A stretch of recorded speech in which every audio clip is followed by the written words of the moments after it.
when you take God out of natural language, you create the conditions in which totalitarianism can flourish. Typically, the government will step in and say, no, this is the final solution. This is the final plan. They become God in a way. Yes. Because that gap has to get filled. Decentralization is according ourselves with the way nature works, and central planning is playing God. So then are we in a capitalist society? No, we're one half Marxist out of the gate because we have Marxist money. Ayn Rand, you're free to ignore reality, but not the consequences of reality. What's the consequence of killing all the cats? That's some Black Plague. Fast forward 30 years, 2/3 of Europe has died. The fact that he was a major Bitcoin proponent and then has one spat with a Bitcoiner and then he went anti-Bitcoin. It's like, well, how fragile are you, dude? He wrote the foreword to the Bitcoin standard. Ego's inherently pretty fragile. Everyone owns everything. That means nobody owns anything. The state owns everything. What then really is the takeaway here? Just abandon planning?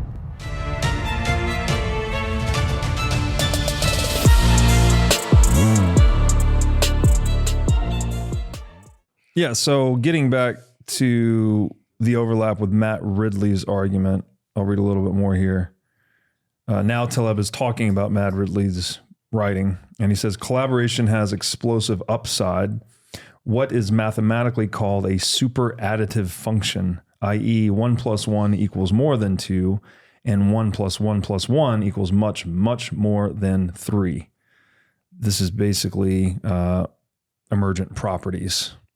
And so crucially, a little further down, he writes, crucially, this is an argument for unpredictability and black swan effects. Since you cannot forecast collaboration and cannot direct them, you cannot see where the world is going. All you can do is create an environment that facilitates these collaborations and lay the foundation for prosperity. And no, you cannot centralize innovations. We tried that in Russia.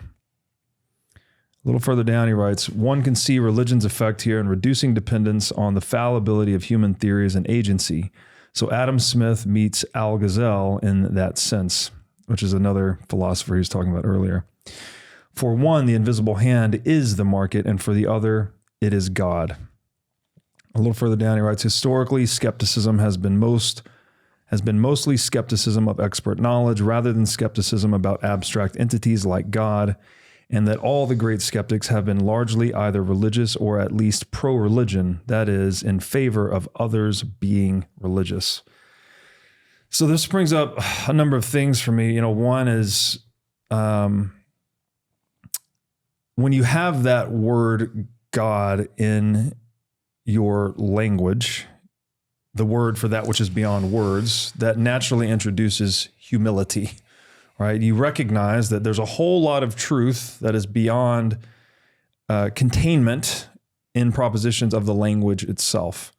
So, you could call that God, you could call that emergent properties, what was the term used earlier? Self-organization. Like there's all these things for the knowledge that exists beyond pure propositions.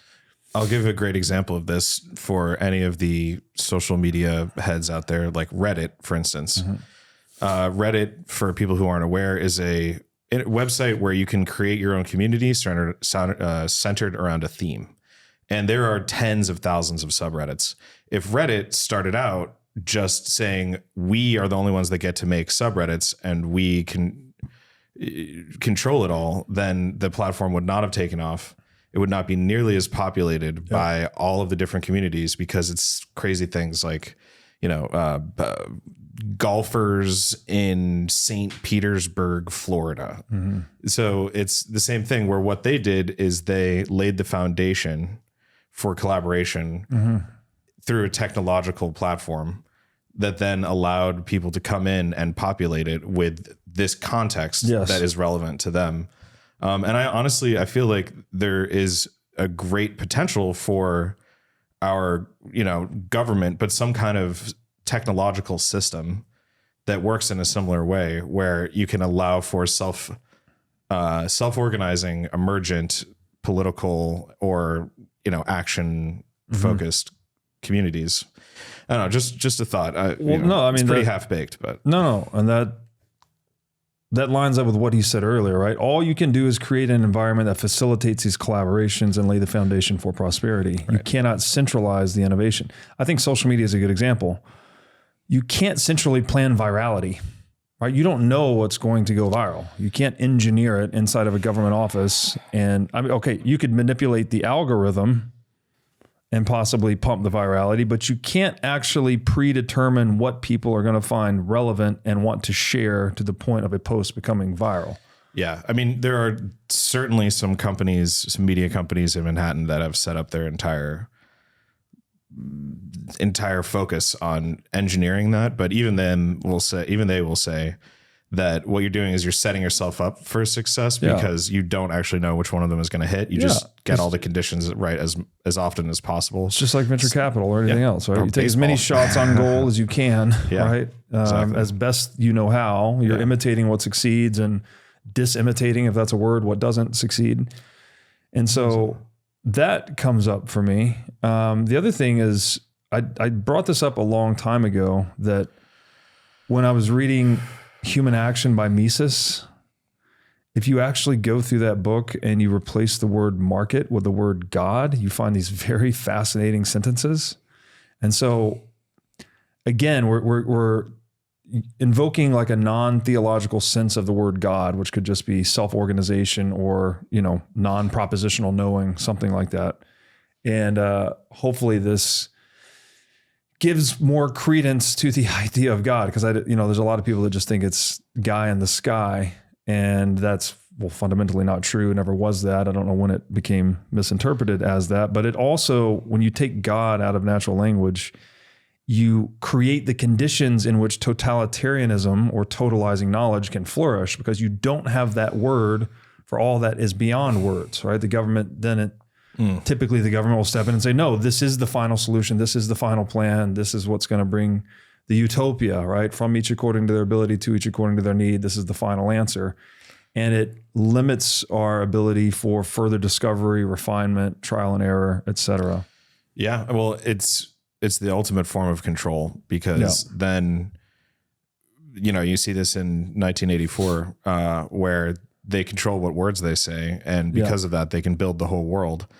To get rid of the idea that there's something that you can't quantify with language is to give the language that they control the ultimate power over everything. Yes. They become God in a way. Yes. Because that gap has to get filled in the psyche. And then what happens to words, right? War is peace, up is down, left is right. Like they destroy. They make things like the Patriot Act and Exactly. Yeah. The Genius Act that just passed. So to wrap this up on Ridley, I think another way to look at that is when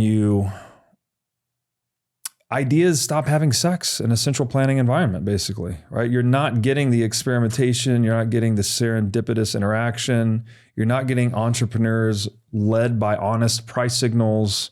You're not getting entrepreneurs with skin in the game, making bets on what people really want and having micro failures and micro adjustments, rather than, let's all collaborate on one big plan that's doomed to fail because of all the reasons we've hit on, and then have this massive catastrophic blow up, rather than having decentralized failures and learning and adaptation in the system. Like it's decentralization is according ourselves with the way nature works, basically. And central planning is playing God, in a technical sense of the word God that we're using here. Yeah. I mean, it's interesting. It's like you do centrally plan your own household, and even that's decentrally planned though, because you plan your own household. Right. But as every other household plans their own household. Absolutely. I just mean within the household. Then. Yes. But the distinction Hayek makes is between central planning, which is one government making the decisions for millions, tens, hundreds of millions of people, and decentralized planning, which is capitalism. Right. And it feels like we're in the former, not the latter, to me. Well, we are, because we live in the central planning of money. So then are we in a capitalist society? No. Yeah. We're one half Marxist out of the gate because we have Marxist money. Yeah. Money's one half of every transaction. Yeah. And that's just the beginning. Then you take into account what all those stolen proceeds are used to do, further centralized banking and insurance and media, et cetera. So the invisible hand in American government has always been a lie, basically. Yeah. Then used to justify their own centrally planned actions and saying, it was the invisible hand. Yeah, it's become an invisible fist, basically. And back to this, like all you can do is create an environment that facilitates these collaborations, lay the foundation for prosperity, and then let people self-organize. That's what private property is. That's what the United States was founded as, right? It's minimal central government, really just to preserve the borders, and then a lot of experimentation among the United States so that if one government mistreats people, people can pick up and move somewhere else. Yeah. I mean, unless their mistreatment results in systemic disenfranchisement that traps them there. Well, sure. I mean, no system's perfect, but you're giving people the maximum number of options, at least at that time. Sure. Was 50 states enough? Obviously, we didn't have 50 in the beginning. We got to 50 over time. But, ideally, there'd be, I don't know the number, 200,000 free private cities in the world, and people would just go wherever they're treated best. And then other governance models would copy those that were the most successful in attracting people, capital, et cetera. Yeah. I mean, it's interesting. You look at the US's profound lack of rail infrastructure for people, and you sort of realize that if we did have much more robust infrastructure that was accessible to people who couldn't afford a car, those types of self-organizational principles would emerge a lot more clearly, at least in my opinion. Yeah. Or if we didn't have the central planning and money, maybe everyone could afford a car. Yeah. Yeah. Or maybe we would have innovated well past cars by now. Like this, back to the seen versus the unseen. We don't know. We know we're impeding the market. We know we're impeding self-organization, capital formation, all those things, but we don't know to what extent. You can never know what we're missing, basically. I mean, you could look at Japan a little bit, like the maglev trains and everything. Goes fast as like a twin prop plane. Yeah, I don't know. Carries hundreds of people. This is where there's a lot of factors involved. One of the things I've thought about too is those more ancient cultures like Japan. They have a big stock of cultural capital and heritage to sort of draw down against. You introduce central planning and now it can feed off of hundreds or thousands of years of accumulated knowledge, tradition, capital. That's a good point. Whereas the United States is much younger, right? We're 250 years old. So that fiat corrosion affects us a lot more severely. Yeah. Like without the ideological underpinnings to encourage the proper practice of that centralized work, you get America instead of Japan. Yeah. I see that. Yeah. But that's where I think I wanted to ask you, like, what does laying the foundation for prosperity? I guess we're kind of discussing that, but I think so much of that does have to come from some kind of collective culture or some kind of collective incentivized way of unifying everybody's self intent that isn't the law, because you can't force people into it. And it was religion. Yeah. I mean, I know here at, What is Money, we often insert Bitcoin into that place. But. Well, my answer to that would be the universal respect for life, liberty, and property. Right now, we've tried that through religion. We've tried that through laws. Religion's kind of like the guilt trip in a way, or the cultural enculturation, let's say, right? You get people, you cultivate the moral intuitions in people not to steal, not to kill, etc. And punish them for doing so. Yeah, the church, I guess has done some punishment over time, but most of the punishment is done in the domain of the state or government, right? They will actually penalize you for violating life, liberty, property, etc. And then Bitcoin is like something else, right? It's an incentive system that encourages people to be cooperative and productive and to not violate one another's life, liberty, and property. And to me, that is creating the environment that facilitates collaboration, self-organization, trial and error, tinkering, as Taleb says it, therefore innovation, therefore productivity, prosperity, et cetera. So it's like creating the level playing field, right? Everything we're doing is game-like. We need fixed, stable rules so we can play the game and enjoy the fruits of the game. Yeah, if in America our failing is that we made money into God, well, then we just need to make the money godlike, and then we'll be in a much better situation. Yeah, and again, godlike in the sense of having a deep reverence and humility for that which we don't know, right? Which we can't know, which is beyond the horizon of the future. We don't know what natural disasters are coming. We don't know anything that's going to happen in the future, basically. What we need to do is to maximize our adaptability to the future. That's how we optimize for it. And that's anti-fragile. And that's becoming anti-fragile. Yeah. Exactly. iCoin Technology has released a slick new hardware wallet. It looks like a mini iPhone with a high-res 3-inch touchscreen and camera on it. The device has no Wi-Fi, no cellular connection, and no GPS. It is an air-gapped hardware wallet which uses QR codes and a camera to communicate with the Bitcoin network. It has a built-in camera which is required for air-gap operation, and it has an optional Bluetooth compatibility. It's really a brand new user interface and user experience for a Bitcoin hardware wallet. iCoin makes self-custody accessible, easy to use, and non-intimidating. It even comes with an optional custom iCoin thermal printer, so you can print out the private key and its associated QR code when you're setting up the wallet. This makes setup quick and simple. Also, it is easy to restore the wallet just by reading the seed phrase QR code with the wallet camera. And as we always talk about on this show, the only way you can truly own your Bitcoin is by having it in self-custody. So you need a device like the iCoin wallet to truly own your Bitcoin. So go to iCointechnology.com/breedlove today for 30% off the purchase of this sleek new hardware wallet. Again, that's iCointechnology.com/breedlove.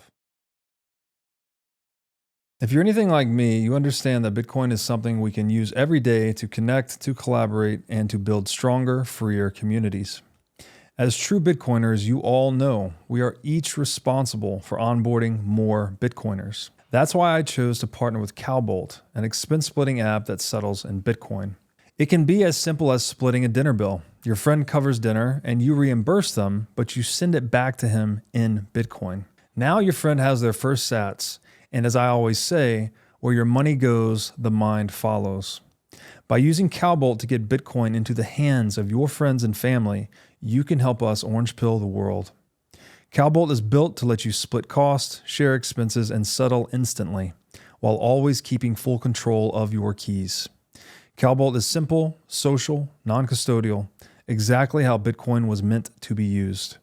If you're serious about Bitcoin, it's time to act like it. Download Cowbolt today on iOS or Android. To learn more, go to cowbolt.com. Again, that's Cowbolt, COWBOLT.com. So I want to try to show this. And I want to show this because this is a very important component of building intelligent mental models, especially as it pertains to business, is that you should try and maximize your positions that have limited downside and unlimited upside, and minimize the opposite, your situations that have limited upside and unlimited downside. And he shows a very simple chart here, top of page 273. And basically this is the convexity bias that Taleb refers to. And the black swanness is when the results of the event, I think what he calls the functions of the event, actually increase superlinear to the size of the event itself. So if you are, for instance, using leverage, right? It's a very obvious one. If you use leverage to buy financial instruments in the marketplace, you are amplifying, you're using someone else's capital. Basically, you're borrowing someone else's capital to amplify your gains and your losses, right? So you can, if you're right, you'll enjoy more of the gains. You'll pay back the creditor and you'll enjoy more upside, basically. But if you're wrong, you will incur more losses because you also have to pay back the creditor, and you can get to the point of ruin, basically, and get liquidated completely. Yeah, that's not a good email to wake up to. Is that you've been liquidated. Pain is information. So this is true. If you've gone through it, just learn and grow. Yeah. So then on the next page, don't options trade, kids. Yeah, he gives a few simple examples here. Now I'm halfway down page 274. He says, so travel cost is fragile to the volatility of the number of cars on the highway. It does not depend so much on their average number. Every additional car increases travel time more than the previous one. So he shows another chart over here on 275 where travel cost is basically tracking number of cars on the freeway until you get the emergent property of traffic, right? And traffic can become gridlock traffic, and all of a sudden travel time and cost goes exponential to the negative. And so again, the number of cars is increasing linearly, but at some point the traffic congestion and all of its associated cost starts to scale super linear to the number of cars. So this is the relationship between like events and emergent properties. And this is why maybe we don't want everybody to have a car. I don't know. It's why trains are kind of nice, but yeah, I mean, I wonder what this curve looks like for trains, but no, I'm not some kind of, my flavor of autism is not the train autism, but public transport is cool. But this, it's a cool idea in that what's the flip of this? What's something where it starts out almost completely useless, super expensive until everybody starts doing it. You probably know my answer already. It was a bit of a leading question. I mean, Bitcoin's an obvious one, but a more simplistic one, let's say the telephone, right? Very good. And you could see they always use the telephone as the archetypal example to explain Metcalfe's law. Whereas each new phone you add to the phone network increases the number of connections by the square of the total phones, I think is correct. Yeah, because for each new phone, it can connect to all the other previous phones, and each individual phone of those can all connect to all the other ones. Exactly. Yeah. So something like, 5 phones enable, I forget the exact formula. I want to say it's like n squared minus 1. It might be what someone could fact check me on that, but like 5 phones, I'm just picking numbers out here, enables 11 connections. 10 phones enables like 66 connections, and then 100 phones is like 10,000 connections. Right. Well, 5 would be 5 connections per phone, and there's 5 of them. So it'd be each person, there would be 25 recombinations of the different phone calls. Yeah, so we could probably have the editors just throw this up on the screen. I mean, this is the image right here. 2 phones enables 1 connection. Yeah, hold it up a little more, yeah. Okay. 5 phones enables I think that's 10 or 11 connections. And then by the time you get to 10 phones, you're at like 70 something connections. Yeah, it's a lot. So the point is, number of phones grows linear, 1, 2, 3, 4, 5. Number of connections enabled by those phones grows super linear, right?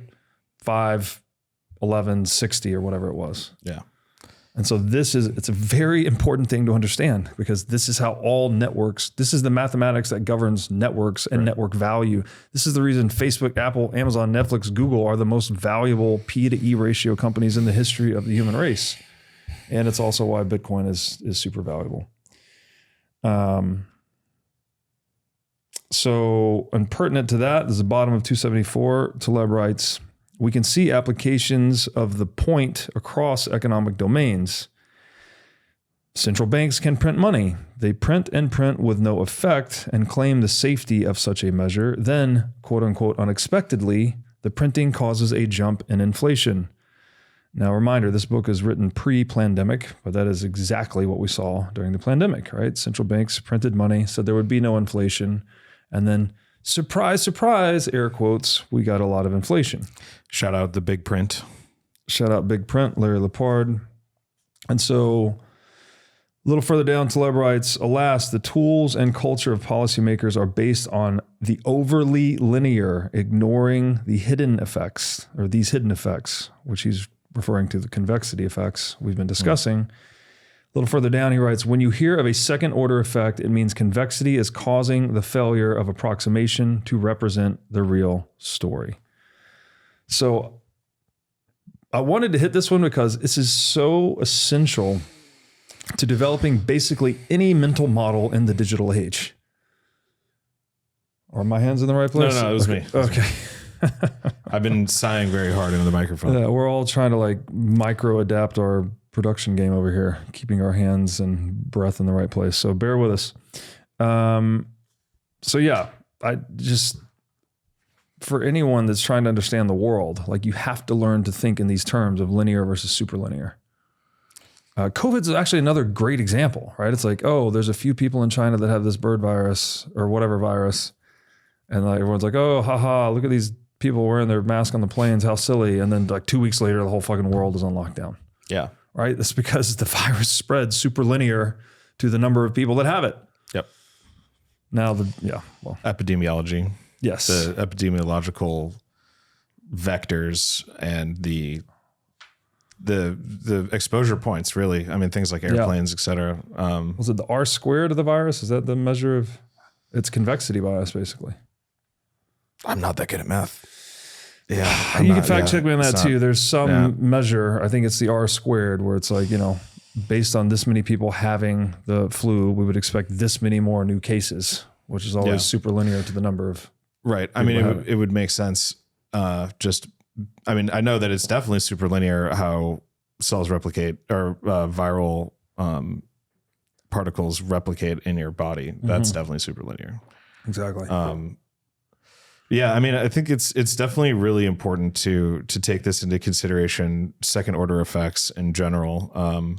That's what makes me think then if you are playing like domain specific knowledge, it's like if for instance, I commute backwards here from where I live because I'm always going against the flow of traffic because I live in the centralized downtown area and we're out in the burbs. So like knowing that and knowing that traffic is usually worse between 8 and 9:30 and then it gets worse again around noon, you can sort of take these second order effects into your plan more effectively if you have domain specific knowledge about the exact like location where you are. So I can only do that because I live there and I've seen it every single day. That's right. But if I was going to sit here and try to centrally plan the best traffic routes for every person in the city, I would need to be a giant GPS computer like Lyft or something or Uber, which uses an algorithm to do that. So I guess in a way it's like algorithms are really, really interesting in that they are so like they're designed, but then they interface with emergent data points. And that's the thing, they're taking feedback. Right. It's not a central plan doesn't really take feedback is the point. Right. But they centrally planned into it to take feedback. Yeah, you could say that, or you could also say that, other ways of creating navigation for multiple people were tried and they didn't work. So you have to create an algorithm that takes real-time feedback of traffic density or whatever the metrics they're using. And so, I mean, what's the key point here? The key point is it's micro adjustments, basically. Whereas the central plan, there aren't micro adjustments, right? Gotcha. It's like you either do your job or you're fired or you die, basically, in Soviet Russia. Yeah. Whereas in decentralized world, it's like, well, you might lose your job, you might start a new business, you might try this product market fit, you might try that product market fit. There's all of these micro adjustments that are going on to get closer to reality. Whereas the central plan is just set in stone. And so as reality changes, as it inevitably does, the central plan and reality get further and further apart. Yeah, that makes sense. And by the end of it in Soviet Russia, they say things like, they pretend to pay us and we pretend to work. Right. Total system collapse. Yeah. I mean, it's interesting. You think about that in World War II with the American troops and the saying FUBAR, effed up beyond all recognition. Right? And that basically you can have a plan and they would make these crazy plans, but then the plans would just go out the window like pretty much as soon as they started enacting them. Yeah. Everybody's got a plan until they get punched in the face. Yeah, it's classic. So then I guess it's like, because we've covered this before, like what then really is the takeaway here? It's Is it to just abandon planning? Like, no, it's not. Again, it's don't interpret central planning as planning. Okay. All right. It's centralized planning versus decentralized planning. Everyone's planning. We plan to do this, right? We plan to arrive at this morning at a certain time, and then we plan by a certain time. We would set up the mics and turn on this, and we plan to buy all this equipment. We plan to talk about this book. Like, planning is a natural part of being an acting human. The problem comes when you decide to have all of that planning done by one, ivory tower. You outsource it from the local nodes to like a regional node. Yes, exactly. That makes perfect and sense. so, and a great essay on this, we already mentioned iPencil, but you could also read Hayek's essay, The Use of Knowledge in Society, where he makes the point that like knowledge emerges for the man at the time he calls it the man on the spot. So the person that's specific to the time and place that something happens, he has the feedback and knowledge to act upon it. If he instead takes that information, encodes it into propositions, sends it to the bureaucratic ivory tower who runs it through their propositions, and then sends it back to him in propositional form and tells him what to do. Well, first of all, you've radically compressed the data, right? You've gone from apophatic into cataphatic or whatever it is. Second of all, that knowledge loses its relevance. If you don't act upon it in the moment, well, the opportunity will pass by. And so the entire idea of central planning is FUBAR. There we go. There's a non-curse word acronym. Yeah, it's like you're a hunter and you see the deer. Yes. And you have to have somebody run back to the village to ask permission for the arrow. Yes. And tell them where the deer is. By the time they get back with the arrow, like the information, it's not information anymore. Exactly. The knowledge is, the opportunity is passed, the ship is sailed. And you're not only asking for permission, like, can I shoot the arrow? Where can I shoot it? Where can I take it? What can I eat of it? Central planning is really bad. They regulate every aspect of life. Forget multivitamins and other supplements. Animal organs are the most nutrient-dense foods on the planet. You can get 100 times more nutrients from organs than you can from muscle meats. But the problem with eating organs is that they are difficult to find in stores, they are difficult to prepare, and even when they are prepared well, they often don't taste great. Thankfully, Heart and Soil Supplements has made consuming organ meats so much easier by providing powderized organs in capsule form. Organ meats include everything your body needs to thrive: vitamins, minerals, peptides, proteins, and growth factors. This is why organ meats were the most prized foods for our ancestors. Fortunately for us, Heart and Soil makes these treasured foods easily accessible. So go to heartandsoil.co today and use discount code BREEDLOVE to get started on your journey to optimal health and vitality. Again, that's heartandsoil.co, discount code BREEDLOVE. Would you rather have 1 Bitcoin today or 2 Bitcoin a few years from now? Bitcoin mining is a tried and true strategy for accumulating Bitcoin. Over a 2 to 4 year time frame, successful miners have consistently accumulated more Bitcoin than they otherwise would with a traditional dollar cost average strategy. Blockware mining as a service enables you to start mining Bitcoin from your laptop. Blockware handles everything from securing the miners to sourcing low-cost power to configuring the mining pool. They do it all. Plus, with Blockware's one-of-a-kind mining marketplace, you can buy and sell live Bitcoin miners with just a few keystrokes. In this marketplace, buyers get to purchase live machines at vetted facilities, enabling them to mine with zero lead time. And sellers get the opportunity to liquidate their machines and hosting contracts at will. This means you can mine Bitcoin with zero long-term commitment and high liquidity on your mining rigs. Blockware will even cover your energy bill for 1 week per mining rig when you sign up at mining.blockwaresolutions.com/breedlove. Again, that's 1 free week of Bitcoin mining at mining.blockwaresolutions.com/breedlove. And on top of this offer, you can also use code BREEDLOVE to get $100 off your first mining rig with Blockware Solutions. Okay, so I'm going to jump ahead to 3:10 now. This is in chapter 20. A lot of good stuff in this chapter, but I wanted to talk about the nature of time as it pertains to anti-fragility. And Taleb writes, this is the bottom of 3:10, What is fragile will eventually break, and luckily we can easily tell what is fragile. Positive black swans are more unpredictable than negative ones. I want to hear him unpack that because I don't actually understand that sentence.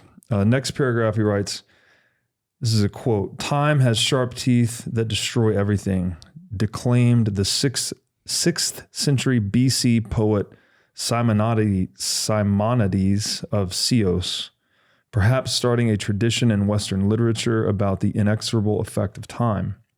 I can trace a plethora of elegant classical expressions from Ovid. Tempus edax rerum, time devours everything, to the no less poetic 20th century Franco-Russian poetess Elsa Triolet, time burns but leaves no ashes. So one of the most essential points here is that time tells you what's fragile. Basically, time is the judge of all things. And so the anti-fragile is something that absorbs stressors, feedback, problems, errors, and learns from them and grows. And now remember, this is when we say learning, we're not talking about propositional learning. It can be that, but it doesn't have to be that, right? You touch the hot stove once, don't touch the hot stove again. You don't need to write a journal about it, right? You don't need someone, even if someone wrote the journal and gave you the journal, hey, don't touch the hot stove. The kid's probably going to touch the hot stove at some point to learn for themselves. If you have a properly functioning central nervous system. Yes. There you go. That's why it's so destructive to not feel pain. People think, oh, it's a superpower or something, but it is a curse. It's a real condition. It's extremely rare, but it does happen. Puts you out of touch with reality. Yeah. You can't learn. Yeah. And then further down he writes, what is currently fragile will be replaced by something else, of course, but this something else is unpredictable. And so, you basically, time is going to tell you what's fragile and what's not. And this, for me, goes back to the truth and falsehood thing. There's a saying that a lie can make itself halfway around the world while the truth is still putting on its shoes. This is the sleeping, you eat a certain number of spiders in your sleep thing. Not true. It was an experiment done to test the virality of fake information on the early internet. And it's propagated so well that most people are just thinking that it's true. They think it's true, right? Yeah, because verification is expensive. It takes time and energy to verify something, right? It's much easier to just accept something at face value and pass it on. Looking at you, Google News. Yeah, I mean, looking at cancel culture, looking at propaganda, fake, the trade-off, and there's a good Bitcoin analogy here. Fiat currency, right? The US dollar, let's be specific, is a one node database. You need to update one node to change the dollar supply or to change who holds what dollars. Okay, there's no verification occurring whatsoever. So it's very cheap. It's trivially cheap to update one database and say, oh, here's the new amount of dollars, or here are the new holders, the new distribution. Just adding a zero. Basically. Yes. And now Bitcoin takes the exact opposite tact of that. It's no, all changes, all transactions, all money supply audits or verifications will be done by every node on the network, which is every network participant. So it's very slow, very cumbersome, but very high veracity, right? It's pure verification, 0% trust. Whereas the Fed is more like, trust me, bro. And so... No, they're more like this. Trust me, bro. yeah, trust me, bro. So... yeah, there's just this, and it's, it does make me think though, that then it is highly context dependent again, because let's say the sort of Damocles held by the horsehair. Mm-hmm. Well, what if just sort of by circumstance, there's no wind for a very, very long time? Mm-hmm. I guess now eventually, yes, it will prove it wrong, and time has a much higher time preference than humans do. But it does just make me think, I don't know, maybe I'm just sitting here poking holes in it, but it does make me think, aren't there certain extremely stable, like you could look at a liberal arts college or university or something. Some of the professors there teach things that they have never done in the real world. They would very likely not be successful in outside of this sort of like protected academic context. So I wonder how much energy we spend as a society, sort of like propping up fragile structures against this sort of how much upkeep we put into fragile structures. That's an economic waste, basically. Yeah. I mean, not to say that liberal arts colleges or college in general is a waste, but well, they probably are to the extent that they receive federal subsidies. Right now, I would go straight to zombie companies. We literally call them zombie companies, right? They produce economic losses. They cannot survive on their own. They survive only by federal subsidies, right? Purchasing power is stolen from savers through money printing or taxation and given to these businesses that could not otherwise survive.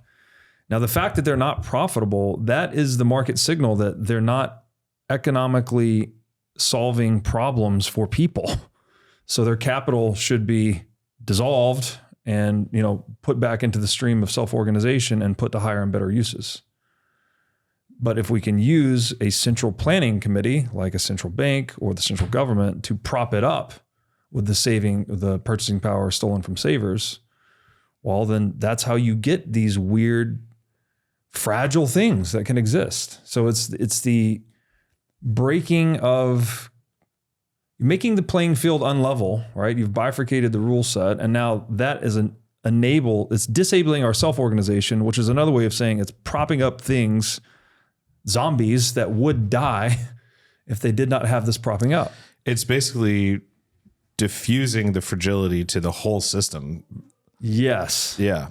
And amplifying it. Amplifying it. Yes. Yeah. Smart. Yes. Yeah. So that's a great way to keep a stable society. Yeah. And again, it's this optimizing for the short term where it's like, oh, we don't want this bank to collapse because it's too big to fail. If it fails, there's going to be a lot of depositors and a lot of lawsuits and a lot of problems and a lot of this and a lot of that. So we can't let it fail. But that contradicts Schumpeter, who talked about the creative destruction of capitalism. Right. And again, this is more than just capitalism. This is nature more broadly.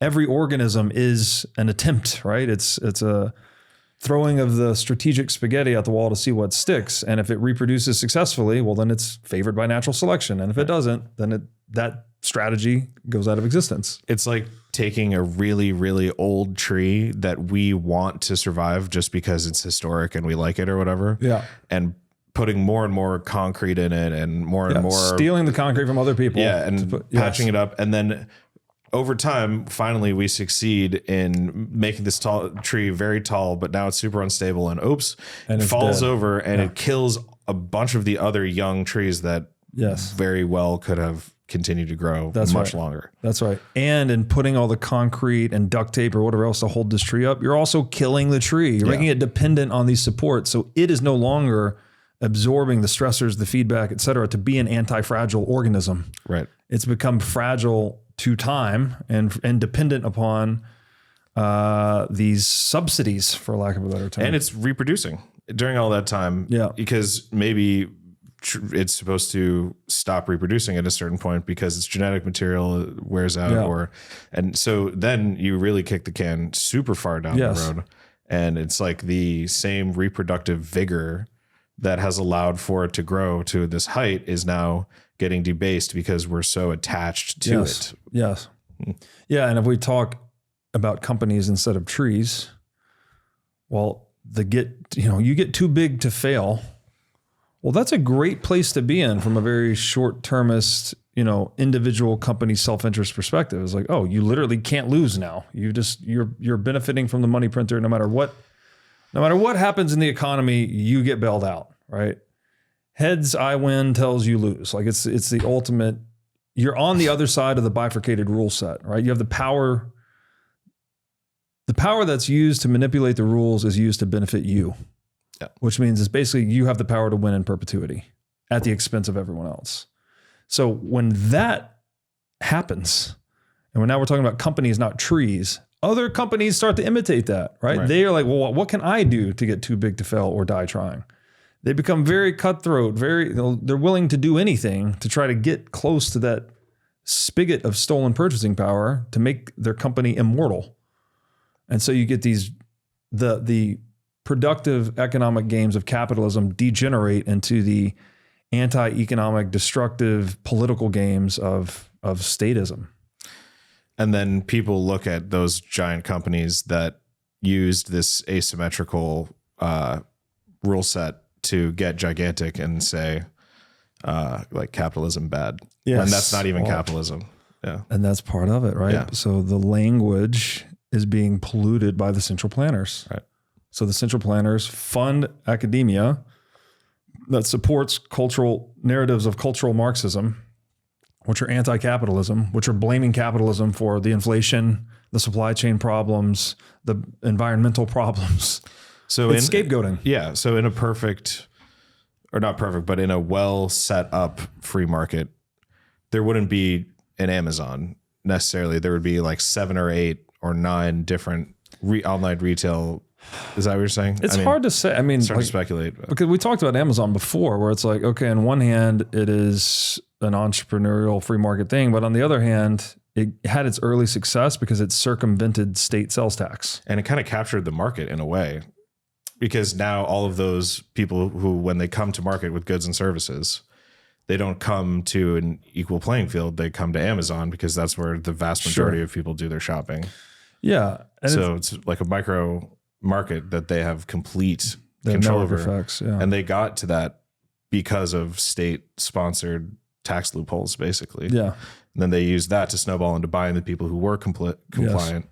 And now they are forcing their workers to like defecate in bags because they have to go through airport style security to go to the bathroom. And they have trackers on the tablets that they keep with them that's tracking their GPS, so that if they stop walking, if they go under 2 miles per hour, as in just stand, the money they make that day goes down. Yeah. So if they want to actually make the full amount of money in that day, they have to keep moving. Wow. And so they'll get as desperate as.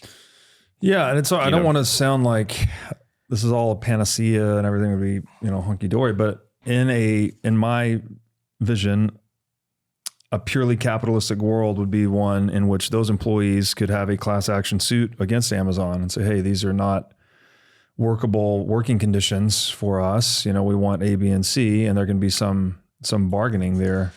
Yeah, I mean, part of it is also that the reason why Amazon can even do that is because they have the highest turnover out of any employer in the country. So what they're doing is they're betting that they'll have this fresh supply of people who will basically, due to the economic circumstances that you've described, are in an overly powerful position to be exploited. Because they have no other options. They can't just pick up and leave.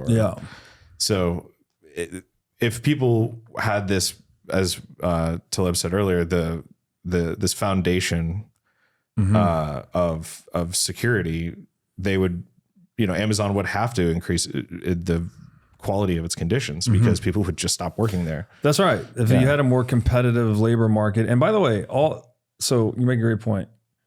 A lot of people working at Amazon at the lowest level, like obviously they're coming from the bottom of the economic hierarchy. These are people that have been dispossessed by central banking forever, right? These are the poor, people living on fixed income, et cetera. These are the people most victimized by money printing. Exactly. They're forced into these jobs. Yeah. So if you didn't have that problem, they would have a lot more, probably have savings, first of all.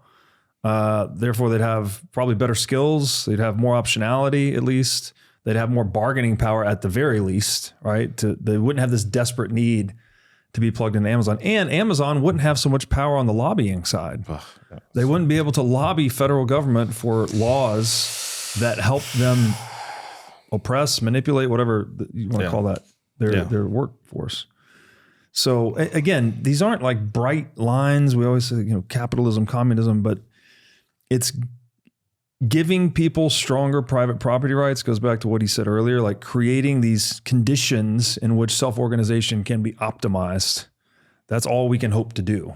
We can't sit here and be like, oh, here's what we're going to do. We're going to take this from Amazon and take this from people and like implement some legislated solution. It just doesn't work like that because we don't have the ability to see all the unforeseen consequences that each one of these actions takes. You need the micro adjustments. You need the truth discovery process. Yeah. I mean, I definitely agree.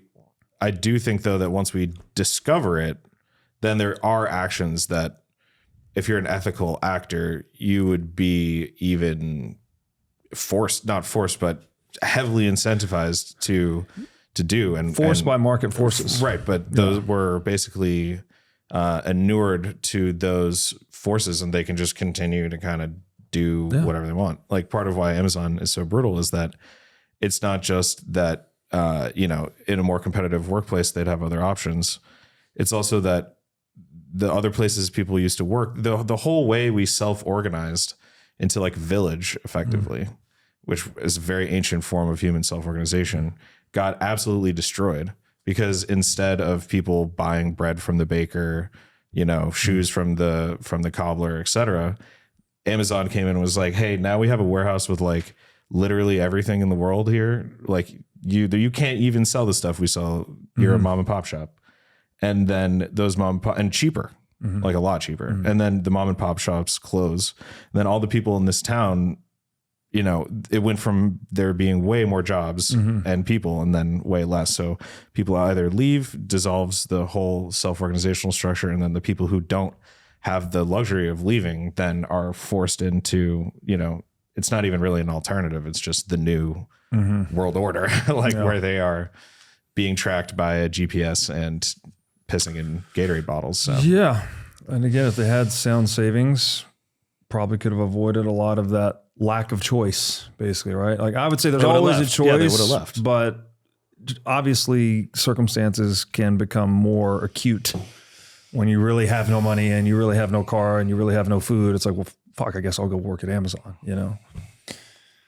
Oh man, I said the F word. I thought I'd make it most of the time without saying So what I'm hearing is if people had more access to food, if they had more access to transport, and start with sound money. Right. I think sound money gets you all the rest. People have access to a sound savings technology, then they can plan effectively for their economic future. And if you like sit down one day and say, I don't like the position I'm in. Well, here's what I can do. I can make more than I spend and plan and save. And if I have access to a savings that actually works, I can get all those other things, food, car, this, that. I'm not saying it's perfect. I'm not saying it works for everyone. No, but it's definitely a lot better than current. It's something. And in the current, there's nothing. Yeah, it's anti, actually. Yes, yeah, exactly. There's something. It's just sucking the blood the opposite out. of that. Yeah. Even if you're prudent and you plan and you put all your cash under your mattress, you're still getting debased. Yep. And you can't do anything about it. Yeah. It forcing you to invest in fucking Amazon. Yeah, there you go. Oh what a pernicious thing, right? Yeah, not only do you end up working at Amazon under really bad conditions, but you end up holding their stock as a store of value because you don't have a store of value. It hurts. All right, I'm going to jump ahead to 3:15 now. So again, the point I read last is basically like time is the judge of all things. So it is the test of fragility versus anti-fragility. And now Taleb's going to talk about technology here. He says that technology is at its best when it is invisible. I am convinced that technology is of greatest benefit when it displaces deleterious, unnatural, alienating, and most of all, inherently fragile preceding technology. Now, if that's not an incredibly brilliant and short description of Bitcoin fixing central banking, I don't know what is. Bitcoin is invisible technology, and it is displacing deleterious, unnatural, alienating, and inherently fragile existing technologies, namely fiat currencies. Have you ever wanted to start a business in the Bitcoin space? If so, then the Wolf Startup Accelerator could be for you. Wolf is the first startup accelerator dedicated exclusively to businesses developing in the Bitcoin Lightning Network. 4 times each year, Wolf brings teams from around the world to New York City to work with like-minded entrepreneurs, pushing the boundaries of what's possible with Bitcoin and Lightning. The program is designed to help early-stage companies achieve product-market fit, develop their brand, secure early-stage funding, and grow businesses that fuel the global adoption of Bitcoin. Go to wolfnyc.com to learn more or apply today. Again, that's Wolf, WOLF, Bitcoin custody is evolving. Both self-custody and single third-party custody come with significant risk and trade-offs. Onramp is pioneering a new standard, multi-institution custody, which eliminates single points of failure, adding fault tolerance and redundancy to your setup. Onramp secures your Bitcoin in a segregated cold storage multi-key vault guarded by 3 independent institutional-grade custodians, none of which have unilateral control over your keys. Your funds are fully auditable on-chain, cannot be rehypothecated, and can only move or be withdrawn at your explicit direction. Multi-institution custody removes the technical, mental, and physical burdens of private key management, providing unparalleled peace of mind for you and your loved ones. Bitcoin is money, and as the price continues to appreciate, Onramp helps you seamlessly tap into financial services like trading, inheritance, insurance, loans, IRAs, and more, all without compromising on security or accessibility. Schedule a consultation with the Onramp team to learn more at onrampbitcoin.com/breedlove. Again, that's onrampbitcoin.com/breedlove. We got to get Nassim on the show. Yeah, he's very anti-Bitcoin these days, but just to be like these, tell me yeah. how you wrote this and you don't believe I it. know. Well, I don't know if it's in any of these books, but the fact that he was a major Bitcoin proponent and then has one spat with a Bitcoiner and then he went anti-Bitcoin. It's like, well, how fragile are you, dude? Like you're going to have one personal squabble and that's going to change your views on a paradigm shifting technology. Like he wrote the forward to the Bitcoin standard. Right. Initially. Was it the author of the Bitcoin standard that he had a falling out and he with? had the spat with Saifedean, yeah. And so I don't know if that's in any of these books, but like that's definitely a sign of fragility. If you change your views on something as earth-shattering as Bitcoin based on one personal fight, I mean, that's you being pretty fragile in your convictions. Well, you don't write a whole book on being anti-fragile without having some kind of ego to yourself. Ego's inherently pretty fragile, So yeah, a little further down, he writes, in many respects, as unnatural as it is, the internet removed some of the even more unnatural elements around us. For instance, the absence of paperwork makes bureaucracy, something modernistic, more palatable than it was in the days of paper files. So yeah, we got to be careful, right? Technology is a double-edged sword.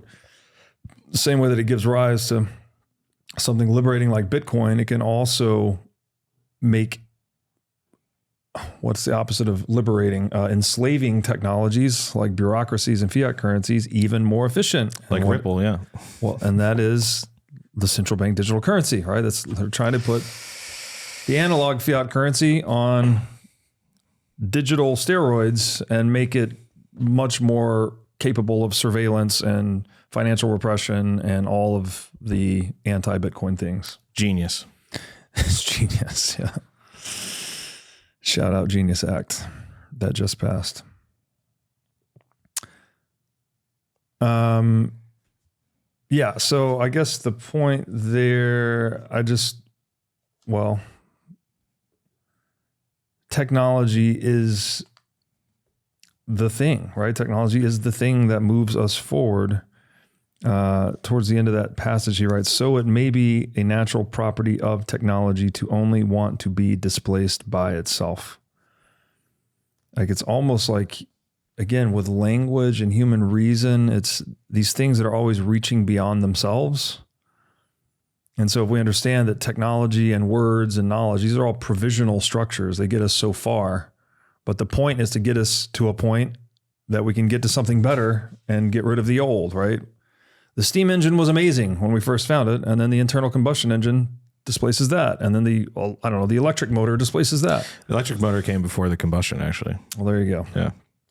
It was just that it was way easier to distribute gas than an electrical line. Like the supporting technology was not there yet. But now that we have a nationwide grid, the relevance of the electric motor much higher. I see. But if you're out on a farm in 1920, you need a gasoline. Yeah. That's actually kind of the cool part about it, is that it is super decentralized. All you need is this like liquid that you can take anywhere. For sure. It's kind of cool. And especially considering power grids are largely centrally controlled and whatnot. So. Sure. And now with solar power, though, you can take that anywhere. I'm excited for the solar punk future personally. Yeah. Maybe we should have some collapse so that this central grid thing, maybe that's a bad, outdated technology. Like you go to parts of Africa and there are villages that are these kind of like digitally enabled villages where they skipped from living basically the same way that they had for thousands of years straight into 2022. Yeah. And sometimes it's good, sometimes it's bad. It seems like in that particular scenario, some Rails, good idea. Because once the playboy.com hits, productivity drops. Well, it's just the nature of the internet, right? But then it gets everyone online, and then eventually you got to pay for playboy.com. Yeah, well, true. But I guess it's sort of like a virus in a way, or a bacteria where these villages isolated from it, then once hit with it, are massively impacted because they don't have the same kind of like, I guess just the word would be tolerance in a way, almost like a drug tolerance where, we're getting bombarded with that stuff all the time. So our threshold for what super sensory stimuli looks salient, like is way higher. So when they get hit with that, it's whoa, massive brain activation. Right. Yeah, I'm reminded of the diseases that Native Americans got when Europeans landed here. They were all, the Europeans were largely inoculated against a lot of these things because they've been dealing with them for generations, and then all of a sudden the Native Americans have had no exposure to it, and it just ravages their population. Yeah, it was primarily the Black Plague. There you go. Yeah. So, which again, that's to the point of anti-fragility. The multiple generations Europeans had to micro-adjust and develop immunity and all of the complex biological things that are going on to become resistant to these pathogens. That's very important to being resilient to. It's not important. It's the only way to be resilient to it or anti-fragile to it. And then if you just suddenly introduce that on a population with none of that history, they just get demolished. Yeah. I mean, a lot of it just had to do with the population density. You had these emergent needs to deal with things that otherwise were not in there. And I would even say that while biologically more fragile, I would say sociologically more anti-fragile as far as sustainable practices, as far as, mythos, as far as I would say, even like really understanding and appreciating their place in nature and not that they were like peaceful exclusively by any means, but at least from my perspective, it's like, almost like their strength and weakness was that they were connected to nature and still living in this deeply anti-fragile way. But what that did is it kept beating them down as far as like the scale of the society that they could create, because they were still living within these rules. And that scale is what required the European people to have those extra levels of immunity.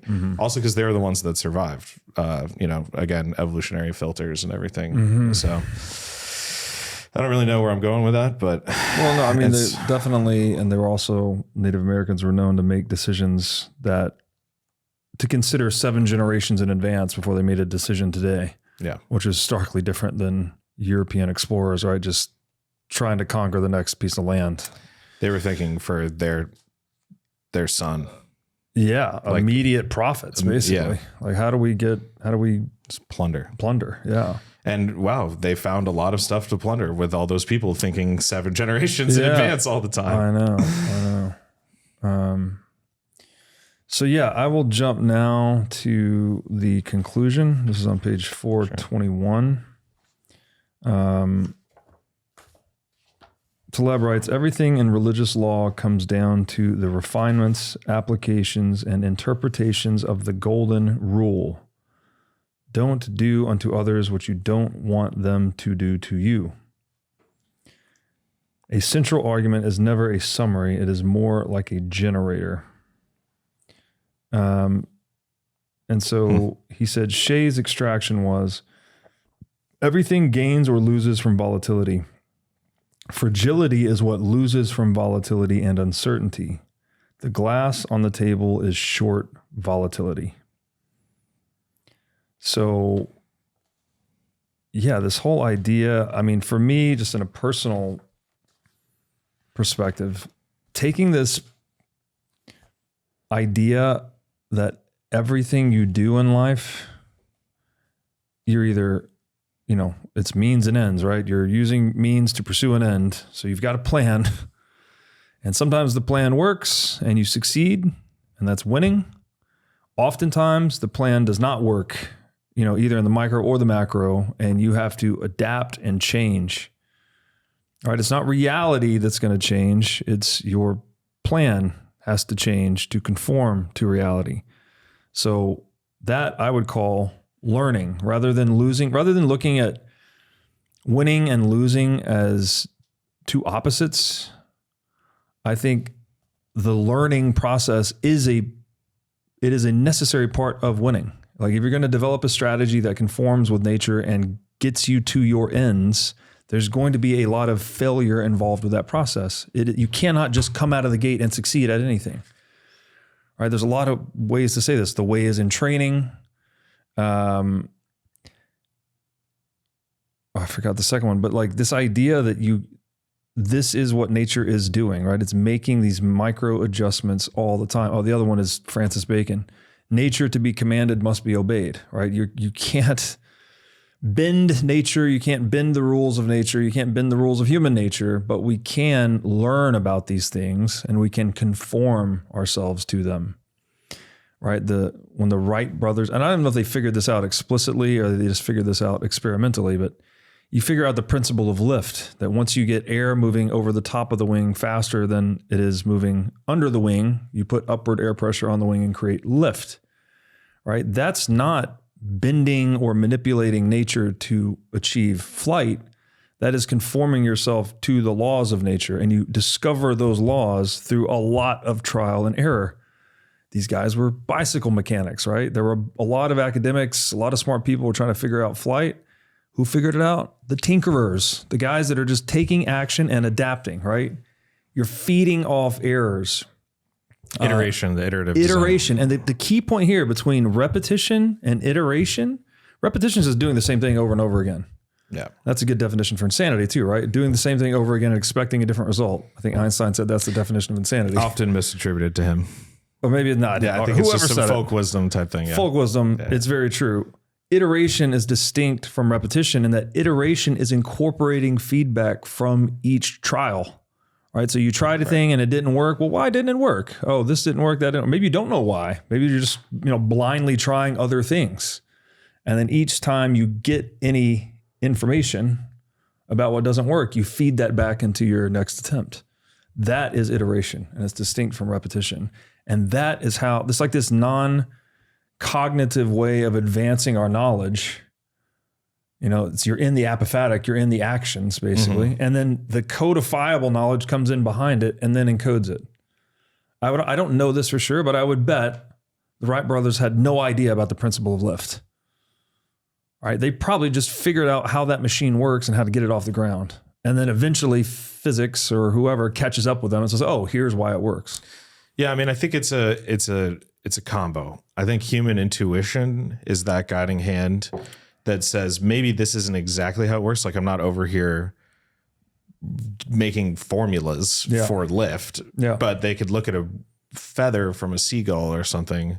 Well, they were in North Carolina. They would from a hawk and notice, oh wow, the feathers, the biggest flight feathers on the bird's wing, they have this curve to them where they're slightly curved. Right. So maybe the wing, it's got to be kind of curved on the top. Right. And they're like, oh whoa. And they also were making lots of gliders. So to get to the point of iteration, because as a design media guy, you know, we do versions of everything. Yeah. And you're taught to basically not think so hard, but also don't be mindless. Yeah. Like you want to just sort of follow this instinct that you have where hunches, basically it just lets you play out hunches over and over again. And what was cool about them being bicycle mechanics and then making gliders first is that the more you can simplify down the number of variables that you're guessing and checking at any time, the faster you can prototype or iterate on the idea. So a lot of the time I would gather some of the people who were trying to make flying machines probably made them way too complicated, like way too complicated. And it just were so many failure points, so many elements they didn't understand. So I think, you know, a way to take it away to yourself is to say, how do I simplify?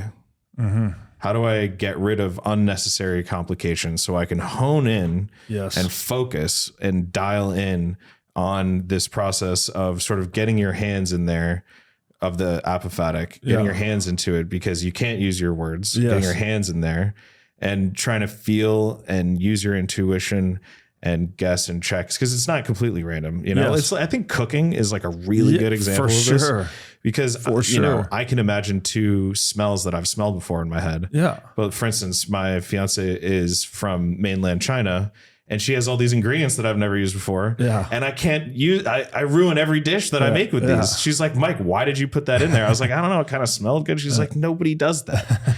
So, but when it comes to, you know, like French bistro style, I kill it because I have a little bit of domain specific. Yes. And then from there, with that little bit of domain specific knowledge, it can just be like, what's the best cut today? What vegetables are the freshest? The real life conditions of how food emerges then can be led into, or it can be brought into dictating what the emergent outcome is. At least for me, like it's a good example because realistically it shouldn't be me saying, I want to have steak frite tonight. It should be, I go to the grocery store, the local market, and maybe the potatoes look really extra good today. Yeah. If I want to make the best possible meal I can that night, walking into the grocery store with exactly what I'm going to buy in mind is not the way to do that. For sure. Yeah, it's to go and check it out. That's a great example. I think cooking is a fucking fantastic example. I wish we'd used it earlier, actually, because think about how every recipe was discovered. There's not like a guy popped out and is like, oh, here's the thing I'm going to cook tonight. It's like, I'm fucking hungry. Right? Like it's 1/3 this, 1/3 this, like freaking. You've ever read a recipe, right? Like there's very specific steps. There's very specific ratios of ingredients. You don't step out as a caveman like, oh, here's a recipe I theorized and let me go and make this. No, it's trial and error, right? Yeah. So the trial and error is what generates the thing. Right. Exactly. Then the codified knowledge of the recipe comes in behind the thing when you discover what works and you describe that so that it can be replicated by future others. And doesn't the need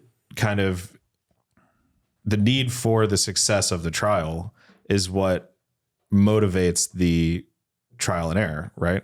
Yeah. Because so if anything, it's aim. Like the hunger is what makes recipes eventually. Yeah. And also, I mean, it's interesting. It's like we were shooting some stuff for one of our main sponsors, Heart and Soil. And we were talking about how they used to eat beef organs a lot more. And now they don't eat beef organs. We don't. We mostly eat the meat. Yeah. And, you know, you see on these documentaries, they go into some of these more hunter-gatherer societies where they kill the animal and then they immediately start ripping out the organs and just like eating them like tripe, like in the green stuff. and all. Yeah. And to us, we're like, that is foul. Yeah. But the fact is that they've been doing that for a long ass time, and they're still catching those animals. So they're doing something right. And then we study the microbiome of these people, and it's like, bless you. Bless you. And then you look at their microbiome versus a modern one. You're like, we've never seen anything this robust. And you're like, well, there you go. Like, maybe you should eat more gazelle poop. One of my highest health priorities is keeping my brain in top shape. To take care of my brain power, I do many things, such as striving to read, write, exercise, and meditate daily. One of the latest tools in my brain power toolkit is MindLab Pro. MindLab Pro is a nootropic supplement that is scientifically proven to enhance your brain power. When I take MindLab Pro, my mind feels like it has a better grip on the world, my thinking is more lucid, and the articulation of my speech is radically improved. MindLab Pro has been tested in rigorous, double-blind, placebo-controlled human trials and has been proven to enhance brain power for users in every age group. MindLab Pro is an advanced formulation of 11 nootropic ingredients and is backed by research from over 1,400 human trials conducted over the past 32 years. So if you're looking to enhance your brain power, MindLab Pro is an excellent solution. Go to mindlabpro.com/breedlove to start enhancing your brain power today. Again, that's mindlabpro.com/breedlove. Knowing when to buy Bitcoin can feel complicated, and knowing how much to buy can be overwhelming, and getting started can be a headache, but it doesn't have to be. That's exactly why I recommend Coinbits, because it solves these major blockers and it's the easiest way to buy Bitcoin. With Coinbits' Round Ups feature, you can automatically convert your spare change into Bitcoin while you shop. For example, when you buy a coffee for $3.50, the extra 50 cents is rounded up and it goes straight into Bitcoin. Here's why that's a huge win for you, because you don't have to be a tech wizard or try to time the market just right with Bitcoin. With Coinbits Roundups, you simply set it, shop, and stack sats. And you can set this up in under 2 minutes. Just visit the website, connect your card, and boom, you're buying a little Bitcoin every time you spend money. So stop wasting your time with complicated exchanges or confusing shitcoin apps. Coinbits simplifies your Bitcoin savings strategy. So go to coinbits.app/breedlove. Again, that's coinbits.app/breedlove. If time is the judge of all things, I think he says this in one of his books somewhere. It's like, where if you see something that's been occurring for a long time, then assume that is correct and you are wrong, right? Like, be very weary of just throwing out traditions or institutions or technologies that you might think, oh, it doesn't work for these reasons, but you might be completely blind to the other 700 things it's doing. Well, positive and negative. And then typically, if there is a negative aspect to it, it will get shut down. Yeah. So we were talking about the Black Plague. How did it start? Well, there was kind of this like religious fervor that happened in parts of France where everybody hated cats for some reason. Just cats were the devil. And so for decades, they had yearly festivals where they would take all the cats and like light them on fire, or like, it's really, really inhumane and terrible stuff. Or they would light them on fire and throw them off the top of churches. Just catastrophic. And do you know what that caused, Robert? What? The literal Black Plague. Oh, that's what caused the literal Black Plague. So look at that. It was done for a long time. Tradition, don't question it. But then reality, Ayn Rand, you're free to ignore reality, but not the consequences of reality. Ignoring reality. What's the consequence of killing all the cats? You got some Black Plague. Rats You everywhere. created the conditions for rats fucking freaking everywhere. Oh, I see. Rat from one ship comes in. Yeah. Now, plague used to be a thing that sailors get. It'd make them quarantine, whatever. Yeah. Now, when they get there, that one Black Plague rat that's carrying the flea, because it's from a flea. Wow. That flea, it's now like bonanza time, millions of rats everywhere because they killed all the cats. Fast forward 30 years, 2/3 of Europe has died. Crazy. Yeah, I think more than 30 years, like 50 years, but yeah. What a vignette for explaining the problems of intervention and unintended consequences, right? Or Iatrogenics, which is another term he uses. Yeah. So, I mean, and also for me, for how empathy and caring for other animals, it has like a really important value. It's there for a reason. It's a natural order. Yeah. Like, you've evolved it for a reason. Right. So I think it's interesting. It puts people into a unique position. Yeah. You don't want to call out tradition in a certain way, because if it's there, that means it's time tested in a way. But if you see it violating these core values and the looming, even if you don't know what it is, but the looming consequences, then I'd say you have a responsibility to intervene. Right. And even if your intervention makes it worse somehow, at least in that moment, somebody tried to follow sort of the impetus of the natural order, or I use that term very loosely, but of what's right, of the right thing to do. The right thing to do, for sure. Yeah. And this is where you're learning to listen to the triangulation point between your heart, your mind, and your gut, right? If something is off about something, you really need to listen to that. Yeah. Right. You don't need to, it's dangerous too, because the mind will often rationalize anything, right? No matter what it is. So that's his job, basically. Yeah. And man, that's such a good example too, because like whatever the empathy we've evolved for animals, like people that looked upon that as especially cruel and unusual, I mean, that's a signal, right? It's telling you something. There's something wrong with this. We're intervening in the natural, in this case, the predator-prey dynamics between cats and mice. And this is going to create a catastrophic, pun intended, cascading consequence where we're going to kill 2/3 of the population with a micro, like they don't even have a germ theory of microbiology at this point, I assume. Miasma theory was prominent. So once again, the humility, if you have humility about these things, you will be, and we do need to intervene. This is why it's such a balancing act. Like, poverty is the natural state, right? We have to intervene in the flow of nature to create things, to make our quality of life improve. But we need to do it very incrementally and very humbly and very cautiously. Yeah.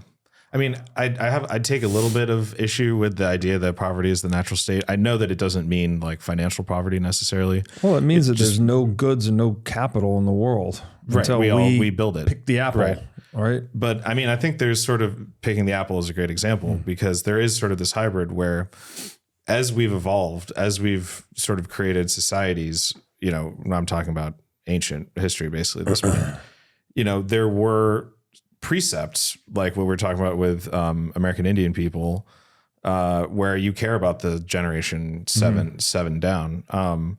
So at least from my perspective, it's like the natural state, maybe like in the very, very beginning of the development of our species, but now it's become so intertwined with our evolution that almost like man's natural state is to live within and perpetuate a grove of sorts where you don't plant the trees necessarily. Maybe you plant new ones if something falls down, but it's a system that is generationally maintained to provide natural abundance. Yes.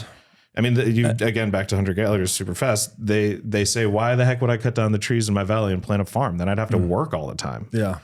I every time we want a pig, there's like thousands of pigs in that little valley. We just go in the valley and get a pig. It does all the work for us. Yeah. No, it's a great point. I think the grove or the garden is a really good metaphor for civilization because like there is some structure, there is some intervention, there is some planning, some decentralized planning, right? You're going to plan your own garden, your neighbor will plan theirs, et cetera. So there's some order, there's some intervention that we're introducing or imposing on nature, but there's also a lot of chaos, right? You don't control the garden, Forest right? fire. Yeah, forest fire, all these. And then, when you get to the point of like coercion as an organizing principle, it's like try yelling at your garden to grow faster. Right? It doesn't work. It actually, interestingly enough, probably harms them. It does. Yeah. Mozart and jazz music, if you want it to grow faster, though. There you go. Yeah. So, what are we trying to say? It's just like this is the dance, the challenge of being human is like, yeah, we do have to intervene in the flow of affairs. That's what human action is basically, right? Here's a flow of events. I'm going to insert myself here to try and change that flow to benefit myself or my family. okay, that's part of being human, but then you need to do that with a lot of reverence for nature, right? That the way nature's been working definitely has a lot to teach you about how to properly intervene. And so you have to be open to the trial and error, open to the micro adjustments, and that all requires a lot of humility. Yeah. And on that note, what was the word for a system that the more throughput, the more it grows? Because we were talking about that at some point, I think on the first time we did episode 2. From this book? Yeah. It's like a something system. But basically like a tree is the perfect example. Water flowing through the tree, the more flow, the bigger the tree grows. You have more water that helps it. It's like a self-reinforcing system that primarily focuses on throughput. So I would say trees as the metaphor for those systems. Yeah. The grove as the metaphor for the systematizing collection of trees. Of them. Yeah. I guess you could say we are living, how to take that to now, we're living in a society where people are cutting down other people's trees and then feeding their own trees with the mulch from other people's trees. That's right. And then saying, F you, pay me for apples. Exactly. Yes. Which is the violation of private property. Yeah, exactly. Right. Rather than everyone respecting everyone's grove. Yeah. I mean, at least though, I do see where that's a reactionary take to that happening, is to say, all right, we have to make all the trees everybody's so that nobody cuts them down anymore. Yeah. But then as soon as that happens and they're like, oop, gotcha. Yeah. Now we're going to cut down all the trees except mine. That's right. Because when everybody owns everything, nobody takes care of anything. Well, or the central planner owns everything. Exactly. That's exactly right. It's a rhetorical device. Everyone owns everything. That means nobody owns anything. The state owns everything. Right. And even if you did, like the libertarians have made this argument a million times, like if you had this make-believe world where everyone owned everything, the process of decision-making is informationally impossible. If everyone owns everything, so everyone owns my phone, like, okay, can I pick up my phone? I now need to poll 8.5 billion people. No, it's a scarce resource. Only one person can use it at a time. If everyone owns it, I have to ask permission from 8.5 billion people before I pick up my phone. Well, to clarify, personal possession is still allowed in communism. Like if you own this book, they're not going to be like, everybody owns this book. It's once it goes beyond like small personal stuff. And even then the state would come and seize that shit. You could scale it up to whatever you want. It could be the Large Hadron Collider. Right. But like you still have to poll 8.5 billion people. It's like, well, before you run that thing, you need everyone's input, which in reality doesn't exist. No, they didn't. They just centrally planned it with committees. No, one guy decides. Exactly. Right. The point is that it's not technically possible, even if humans were trustable. Yeah. The reality is it becomes an authoritarian dictatorship, right? When you say everybody, when you go down the path of socialism, communism, it ends in pure dictatorship. Well, Douglas Adams has a great take on that, where, he sci-fi aliens and stuff. Aliens come to Earth. I'm probably getting this wrong, but this is the gist of it. And they say, all right, everybody, in order to solve problems in your society, we're now making the currency leaves.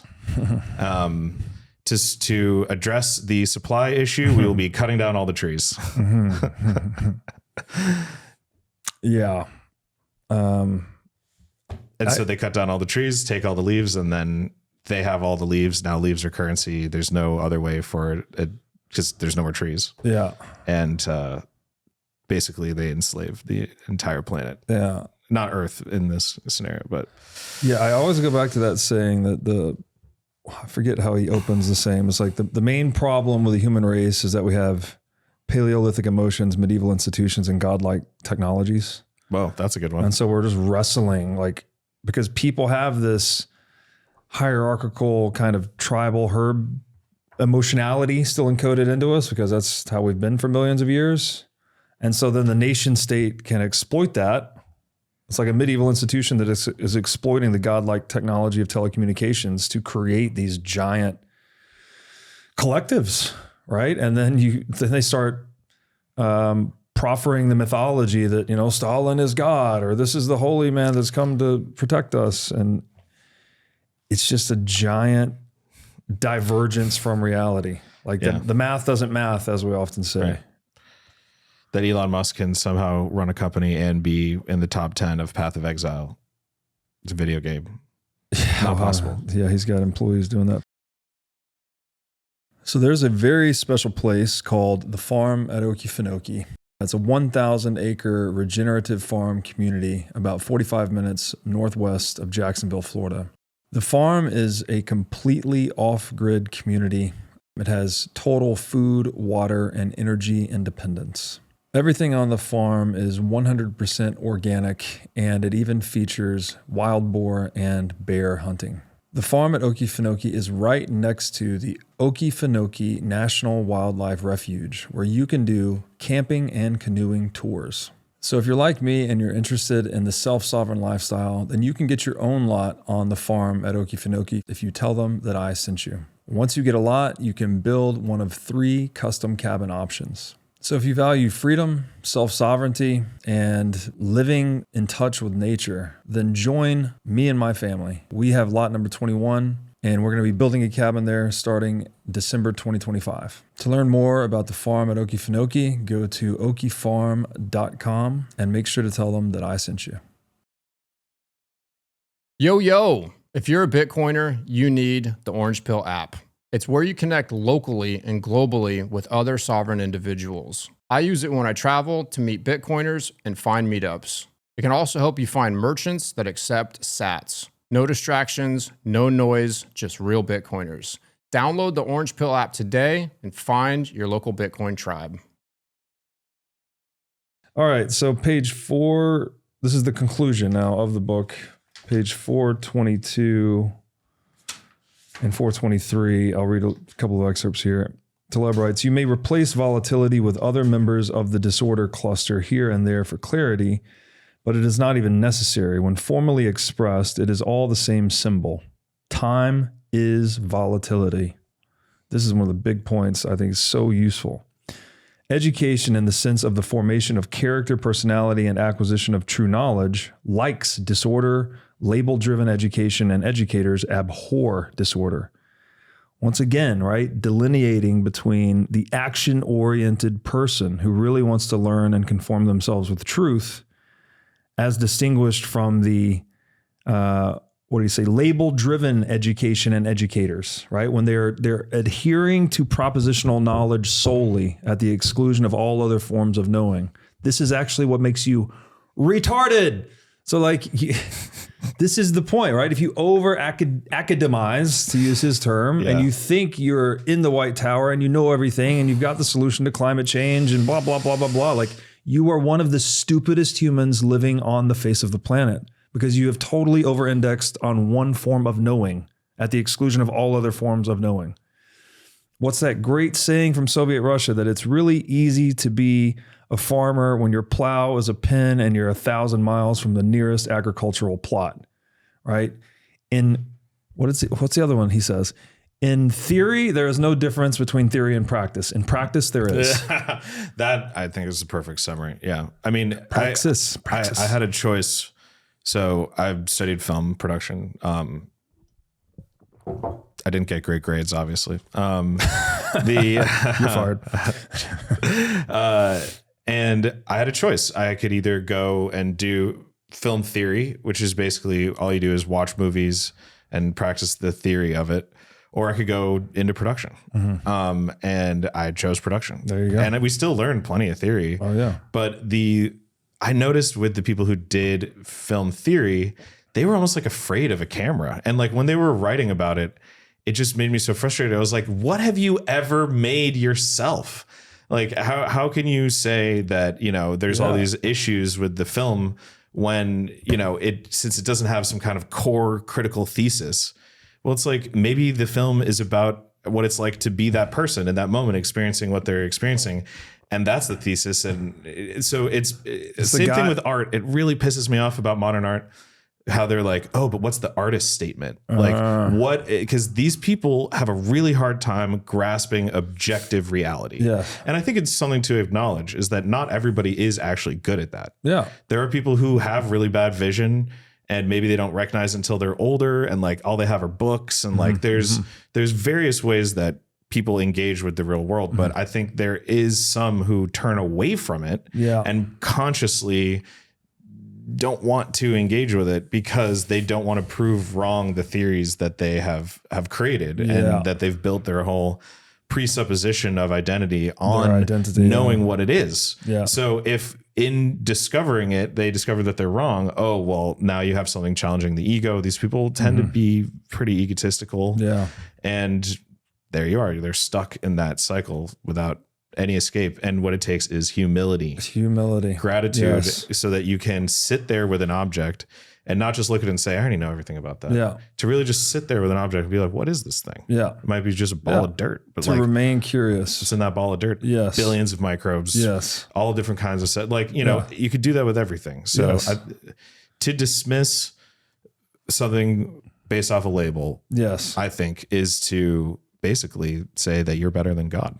Yeah. Yeah. It's the guy that's never dipped his toe in the water writing a book on swimming, right? Or lecturing birds how to fly, what he said earlier. You know, those who can't do teach. There's a million things about it. But this idea of just having reverence for the irreducible complexity of reality. Yeah, that's like reverent. Like when I say reverent, like actually like worshiping it, you know? Exactly. Nature to be commanded must be obeyed. Like you have to actually like grovel in front of it forever. Like you're never going to have the final total answer, the final total solution. It doesn't exist. It's not possible because the tool you're trying to encapsulate it in cannot contain it. The map cannot be the territory. All it can do is experience it. Yeah. And it's through the collective experiences that I think the best like truth can be found. Yes. So if you just ignore the input from those collective experiences, the individual nodes, as we've been talking about, the local actor, then I think that's pretty much what the book is about. Yeah. And the paradox of it all is like, once you get to that deep reverence and you're like, okay, the map cannot be the territory. I know that no matter what knowledge I gain, it's always provisional and subject to further disruption and blah, blah, blah, blah, blah. That's when you actually write the best maps and you get the best knowledge. Yeah. So it's like this, it's counterintuitive in a way. Yeah. You might think that, let me just be purely propositional knowing, purely academic, purely like everything is pure reason, you know, I think, therefore I am, all that. It's like, no, that's going to limit you from at least 3/4 of what is, if we're just using the 4 Ps of knowing from Vervaeke. But if you don't do that, then you can embrace all of it. Then you're actually going to be able to map, or you're going to have a higher probability of successfully mapping these other domains of knowledge in a way that people can understand. Right now, it doesn't mean it's going to be rigorous scientific journals. Could be poetry, could be music, could be film, could be whatever. But you can find a way to mediate the description, for lack of a better term, of what reality is. You can make better representations of reality once you accept that reality most fundamentally cannot be represented in its totality. Exactly. And that's where the iterative experiential aspects of it, when combined with the map, leads you through the territory better. Yes. And I know I've given a lot of anecdotal examples here, but I've done a lot of hiking. I love getting out there. And one time, since I was in an area I was not very familiar with, I went with an outfitter where we had 2 guides and, 4 or 5 other people part of the trip. It was like for 2 weeks, section hiking the Appalachian Trail. It was awesome. But his map, he had a paper map, and his map was worn, but it was way better map than a stock map because this guy had done this through hike. Yeah. I don't know, 100 times. And on the map was, here's where this chicken of the woods mushroom grows every year. You can go find some extra food or whatever if you are low on a resupply. This is where all the springs are. This trail doesn't exist anymore. It's rich in feedback. And it iterates every time he brings that same map. And every time he goes through there, he notes something down and it gets closer and closer to the territory. But what does that rely on? The local node. Yeah. The experiencer. And I wonder if maybe grand design and humility and deep reverence for nature, what you're going through. Yeah. And I wonder if that is like our spiritual purpose. Yeah. Is that we're all here local noding and everything that we do goes back to this big map. Right. And it's every moment that we get to experience reality, we are serving our purpose and we're making it more rich and fulfilled. At least for me, that's what gets me going in the morning is just to be able to, in my mind, look out at the world and just say, I love you. Mm-hmm. I know you're complex and not everything's, sunshine and roses, but I love you. I'm grateful that I get to be here to observe you. And I'm going to do the best I can to experience you in all of your glory. And love is a great word for that, because that entails not only the... I was talking about my wife, by the way. Well, she is part of nature, right? In the world. The reciprocal opening to nature, the reverence for all of those parts of nature that are beyond your understanding. And then also this deep reverence and respect for nature, right? To try and serve nature, to try and serve your species even, right? Like all of these things go hand in hand with fulfillment in a very meaningful way. So we're almost out of time here. I'm going to read just a little bit from the last few paragraphs, bottom of 422 and going into 423. Taleb writes, more technically, we may never get to know X, but we can play with the exposure to X, barbell things to defang them. We can control a function of X, f of X, even if X remains vastly beyond our understanding. We can keep changing function of X until we are comfortable with it by a mechanism called convex transformation, the fancier name for the barbell. We talked about the barbell strategy earlier, I think. I don't know. Yeah, in episode 1. Okay, we did. All right. Yeah, but we can recap.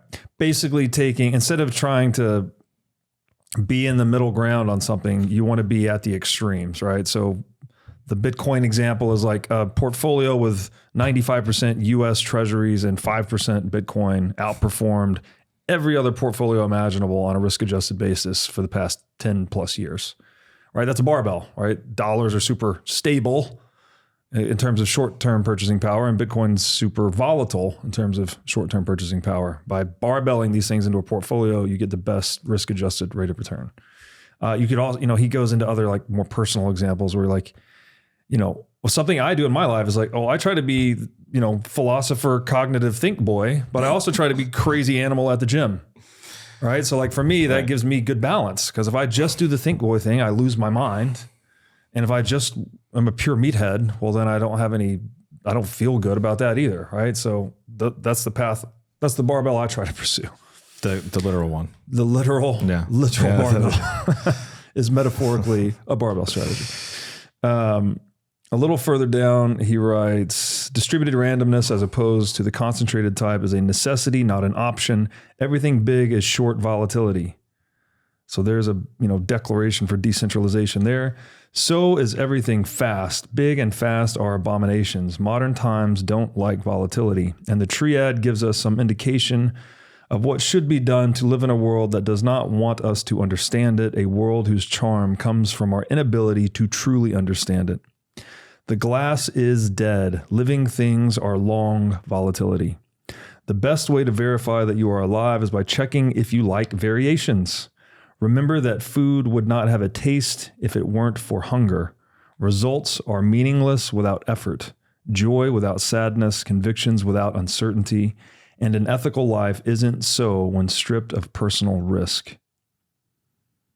And so that's it. That's how he concludes the book. An ethical life isn't so when stripped of personal risks.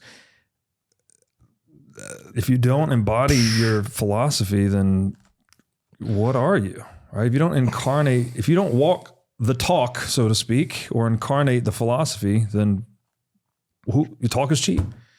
It makes me think, I don't know why, maybe this is just because they annoy me sometimes, at least the super vocal ones, but like veganism is something that comes straight to mind. It's like there's not a whole lot of personal risk involved with, well, actually, no, there is, thinking about it. You can become malnourished, but there isn't a whole lot of personal risk to that. And you're like, oh, well, I'm being ethical because I stand against factory farming. And I can imagine that we both here probably hate factory farming just as much as that person.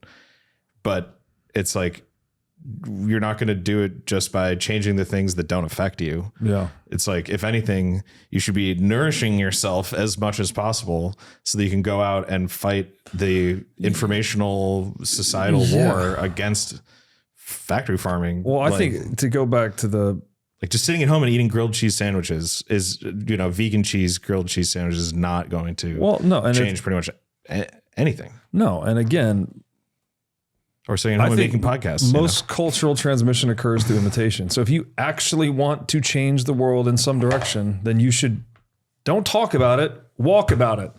Go and be that thing. Be the thing. Be someone imitation worthy and do the thing that you say you believe in. Which, by the way, if you don't, then no one's going to believe that you believe what you say. So the only vegans I'm cool with are the ones that go to the processing plants and like put their heads in the chicken things and stuff and shut it down. No, I think those people are rad. Like, yeah. Yeah. And I would just say, like, there's a million different examples we could give, right? It's if someone was going to be your personal trainer, but they weren't in shape, it's like, well, you're going to trust that guy? If someone's going to be your financial advisor and he's broke, like, you're going to trust that guy? Like, Mike Tyson's did a pretty good job. So the last thing I wrote in this book here, and I got this from a yoga class a long time ago, is that when you're finished changing, you're finished. Right? Life is that process that is consciously adapting to the changes in reality. And if at any point you try to just label yourself or label someone else or label anything and say, this is it, this is fixed, this is static, this doesn't change, then your cognition is no longer open to further adaptation. So you've finished changing, you've become rigidified, and therefore you are becoming fragilized, right? If you're not incorporating the stressors and the feedback and the information that's being thrown off of reality all the time, then you're not anti-fragile. You're becoming fragile. And I'd say that even applies to anti-fragility, which this gets back to our first episode when we were on it, and how anti-fragility is sort of this like sine wave where you draw a line through the middle and that's positive and negative. And the left to right is scale.